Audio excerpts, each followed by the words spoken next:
শুভ সকাল বন্ধুরা, তোমরা কেমন আছো? আশা করছি তোমরা সবাই খুব ভালো আছো, সুস্থ আছো। আমিও ভালো আছি।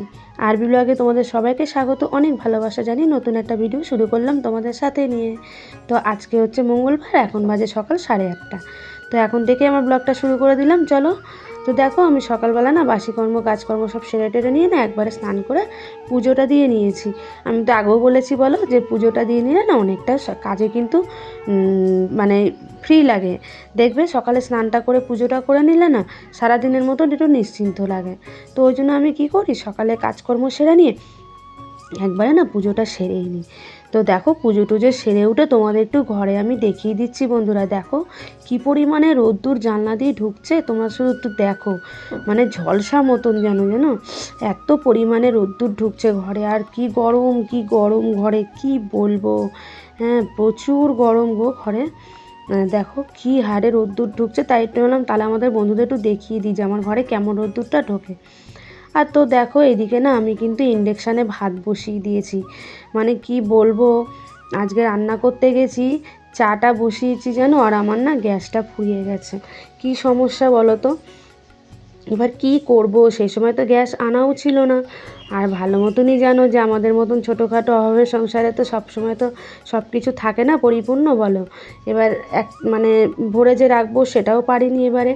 তো ওই জন্য না আমার গ্যাসটা ঘরে না একদম আনা ছিল না গো।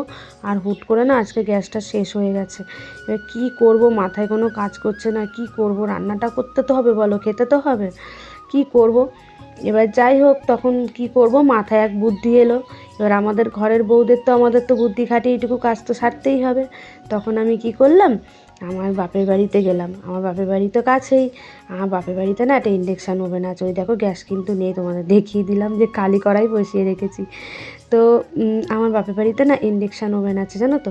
তা আমি দাদাকে বললাম কি তোর একটু ইন্ডাকশান ওভেনটা দে না, আমি একটু রান্না করি। বলছে হ্যাঁ কোনো ব্যাপার না, তুই নিয়ে যা, তো যতদিন পারিস তুই রেখে দে। তো ওই জন্য না আমি ইন্ডাকশানটা নিয়ে এলাম। আর আমার তো ফ্রিজের লাইন করাই ছিল। তো ওই জন্য আর কি ফ্রিজের লাইনটা করা ছিল বলে না আমার কোনো অসুবিধা হয়নি গো। তো ওই জন্য না আমি এই ইন্ডাকশানটা নিয়ে এসে না আমি বুদ্ধি খাটিয়ে রান্নাটা বসিয়ে দিলাম। নইলে কী সমস্যায় যে পড়তে হতো বলো। আজকে কোথায় কি খেতাম আর কি করতাম আর কি না করতাম। আমরা নয় কোনো রকম চালিয়ে নিতাম, কিন্তু ঘরে তো বাচ্চারা আছে বলো, তাদের তো খাওয়াতেই হবে। আর গ্যাস না থাকলে আমি রান্নাটা করবোই বা কী করে বলো। তো ওই জন্য বুদ্ধি খাটিয়ে আমি কী করলাম, যে আমার বাপের বাড়িকে চট করে জলদি গিয়ে আমি ইন্ডাকশানটা নিয়ে এসে বসিয়ে দিলাম ভাত। আর এইদিকে দেখো আমি ঘরেই কিন্তু ভাতটা বসিয়েছি, রান্না করছি। করতে করতে দেখো না বিছনাটা তোলা হয়নি, মেয়ে ঘুমোচ্ছিল, একটু দেরি করে উঠেছে। তো ওই জন্য আমি এদিকে ভাতটা বসিয়ে দিয়ে না বিছানাগুলো সব গুছিয়ে নিচ্ছি। তো দেখো এদিকে আমার কিন্তু বিছানাও কমপ্লিট হয়ে গেছে। আর সোফার ওপর কিছু ছিল, সেইগুলোও আমার সরিয়ে দিয়ে সোফা টোফাও ঝেড়ে নেওয়া হয়ে গেছে। আর দেখো আমি কিন্তু ঘরেই কিন্তু রান্নাটা বসিয়েছি, কেন বলো তো। আমার যেহেতু ঘরে ফ্রিজ ছিল, তো ওই ফ্রিজটা যখন ছিল তখন ঘরে ফ্রিজের লাইন করা হয়েছিল।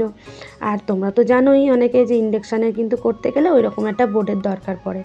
তো ওই জন্য যেহেতু আমার ঘরেই বোর্ডটা করা ছিল, তো ওই জন্য আমি ঘরেই বাধ্যত হয়ে রান্না করছি।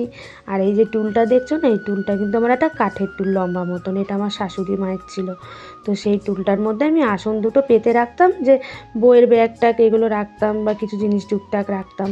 তো এখন না আমার খুব কাজে লাগলো গো। তো দেখো আমি এই টুলটা নিয়ে এসে না এর ওপর ইন্ডাকশানটা বসিয়ে আমি কিন্তু দিব্যি রান্না সেরে নিচ্ছি। হ্যাঁ, তো আমার না খুব সুবিধা হচ্ছে।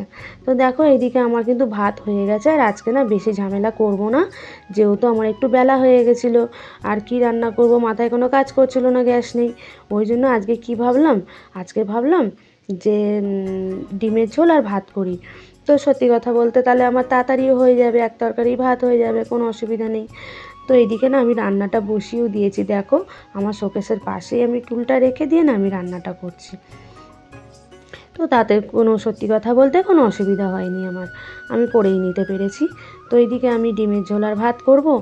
তো দেখো এদিকে আমি রান্না আমার প্রায় কষানো হয়েও গেছে আমার এদিকে। আর ডিমটা না আমি কিন্তু আজকে ভাজিনি গো।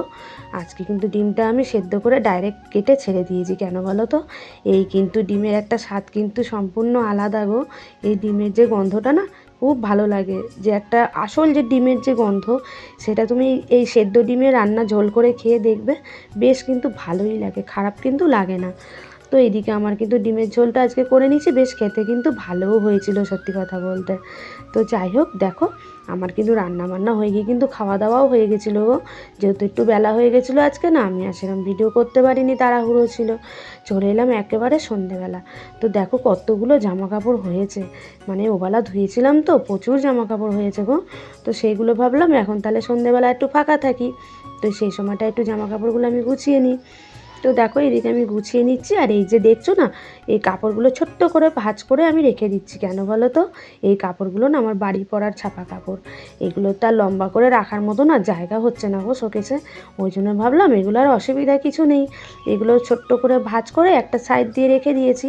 এবার বাড়ি পরার ব্লাউজ আর বাড়ি পরার ছাপা কাপড়গুলো না আমি শাড়িগুলো এইভাবেই রাখি, আর ভালো কাপড়গুলো দেখো আমি এরকম সুন্দর করে সাজিয়ে রেখে দিয়েছি। তো দেখো এবারে চলে এলাম রাতেরবেলা, একেবারে একটু দুধ জাল দেবো, কেন রাতেরবেলায় যে বরকে দুধ দিই তোমাদের বলেছি, তো বরের জন্য একটু দুধটা জাল দিয়ে নেবো। এটা কিন্তু গরুর দুধ বন্ধুরা, আমাদের এখানে খাঁটি গরুর দুধ দিয়ে যায়, আমাদের এখানে দুধ পাওয়া যায়, কোনো অসুবিধার কিছু নেই। আর সত্যি কথা বলতে যেহেতু গ্রাম অঞ্চল তো এখানে কোনো অসুবিধা নেই, দুধটা আমরা পাই। আর এই দেখো রাতেরবেলার জন্য কিন্তু একটু মাছ ভেজে নিচ্ছি, আর এই মাছগুলো কিন্তু আমাদের বাড়ির পাশে পুকুরের, জানো তো এই পুকুরের মাছ কিন্তু ধরেছিল তো আমাকে দিয়েছিল। তো দেখো এদিকে আমি মাছগুলো ভেজে নিচ্ছি। আর এই মাছ ভাজা দিয়ে কী খাওয়া হবে জানো আজকে? আজকে কিন্তু পান্তা ভাত খাওয়া হবে। আমি কিন্তু দুপুরবেলা ভাত খাবো না, ভাতে জল ঢেলে দিয়েছিলাম গো। তো এই সত্যি কথা বলতে না এই গরমের মধ্যে না ভাত কিন্তু মানে কি বলো তো, জল ঢালা ভাত খেতে কিন্তু ভীষণ ভালো লাগে, আর ঘুমটাও ভালো হয় আর পেটটাও ঠান্ডা থাকে। তো ওই জন্য একটু মাছ ভেজে নিচ্ছি কড়া করে, যে মাছ ভাজা দিয়ে পান্তা ভাতটা খাওয়াবে। আর সত্যি কথা বলতে তো ভীষণই ভালো লাগে, মাছ ভাজা দিয়ে পান্তা ভাত খেতে কিন্তু ভীষণ ভালো লাগে, আর একটু কাঁচা লঙ্কা আর পেঁয়াজ, ব্যাস আর কিছু লাগে না। তো এই দেখো আমি ওই জন্য রাতেরবেলার জন্য মাছ ভেজে নিচ্ছি, মাছ ভাজা দিয়ে আজকে পান্তা ভাতটা আমরা রাতে খেয়ে নেবো সবাই। আর সেই মাছ ভাজাটা না গরম গরম বেশ ভালোই লাগে গো। আর বাটা মাছগুলো দেখো কি বড় বড়, তাই না বলো? আর আমাদের বাড়ির পাশে কিন্তু দিঘি আছে, সেই দিঘির মাছ কিন্তু এগুলো, জানো তো এগুলো ধরা হয়েছিল আর কি। তো দেখো আমার এদিকে কিন্তু প্রায় কমপ্লিট হয়ে এসছে মাছ ভাজা, আর এদিকে দেখো আমি ভাত বেড়েও নিয়েছি। তো চলো বন্ধুরা, ভিডিওটা কিন্তু আমি আজকে আর বেশি বড় করলাম না, ছোটোই করলাম। তো তোমরা সুস্থ থেকো, ভালো থেকো, সাবধানে থেকো। তো আজকের মতন গুড নাইট, টাটা। যদি ভিডিওটা ভালো লাগে সাবস্ক্রাইব করে লাইক করুন, শেয়ার করে আমার পাশে থেকো অবশ্যই। চলো টাটা।